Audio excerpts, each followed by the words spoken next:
एक सुंदर गांव में एक बुद्धिमान नारी रहती थी। उसका नाम था लीला। वह गांव की सभी समस्याओं का समाधान निकालती थी और लोगों की मदद करती थी। गांव के लोग उसे बहुत सम्मान देते थे। एक दिन गांव में एक प्रसिद्ध ऋषि आए। उनका नाम था आनंद। ऋषि ने गांव में शांति और प्रसन्नता देखकर लीला की प्रशंसा की। उन्होंने कहा, हे लीला, तुमने इस गांव को बहुत खुशहाल बनाया है। तुम्हारी बुद्धि और करुणा से लोग बहुत लाभान्वित हुए हैं। लीला ने विनम्रता से कहा, महात्मा, यह मेरा कोई विशेष गुण नहीं है। मैंने भी जीवन में बहुत संघर्ष किया है। मैंने देखा है कि दुख और सुख जीवन का हिस्सा है। हमें इन दोनों का सामना करने की शक्ति होनी चाहिए। ऋषि ने कहा, तुम्हारी बात सही है लीला। जीवन में उतार चढ़ाव आते रहते हैं। महत्वपूर्ण यह है कि हम इन परिस्थितियों से कैसे निपटते हैं। हमें धैर्य और शांति बनाए रखनी चाहिए। लीला ने पूछा, महात्मा, आप जीवन में क्या सीखे हैं? ऋषि ने मुस्कुराते हुए कहा, मैंने सीखा है कि क्रोध और लोभ मन को अंधा बना देते हैं। हमें इनसे दूर रहना चाहिए।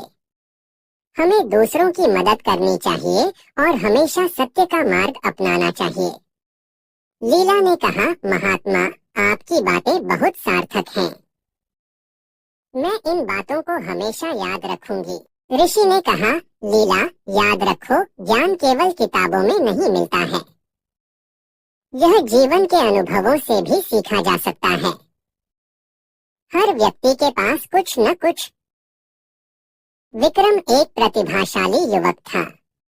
पढ़ाई में अव्वल, खेलों में दक्ष और कला में रुचि रखने वाला। लेकिन जीवन ने उसके साथ एक ऐसा खेल खेला कि वह धीरे धीरे खुद को ही भूलने लगा। सब कुछ एक दिन में ही बदल गया।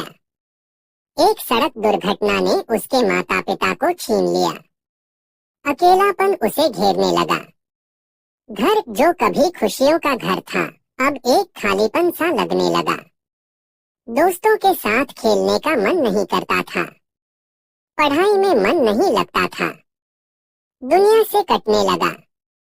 दिन भर अपने कमरे में बंद रहता। खिड़की से बाहर झांकता, लेकिन दुनिया धुंधली सी दिखती। लोग आते जाते, हंसते खेलते, लेकिन उसके लिए सब कुछ बेजान सा लगता। खाने पीने में भी रुचि नहीं रही। शरीर दुर्बल होता जा रहा था। एक दिन उसके पड़ोसी ने उसे देखा। उनकी चिंता बढ़ गई। उन्होंने समझाया, विक्रम, इस तरह से जीवन व्यर्थ नहीं जाएगा। तुम्हारे माता पिता भी यही चाहते होंगे कि तुम खुश रहो। विक्रम ने सिर झुका लिया। उसे पता था कि वह गलत कर रहा है, लेकिन खुद को संभाल नहीं पा रहा था। पड़ोसी ने उसे एक पुस्तकालय में ले गए।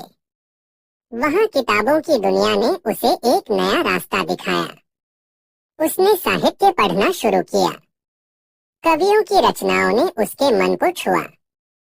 लेखकों के विचारों ने उसे सोचने पर मजबूर किया। धीरे धीरे उसे जीवन का एक नया अर्थ दिखने लगा। उसने महसूस किया कि वह अकेला नहीं है। दुनिया में भी ऐसे लोग हैं जिन्होंने दुख झेले हैं, लेकिन उन्होंने जीवन से हार नहीं मानी। उन्होंने अपने दुखों को अपनी ताकत बनाया। उसने खुद को साहित्य की दुनिया में खो दिया। लिखना शुरू किया।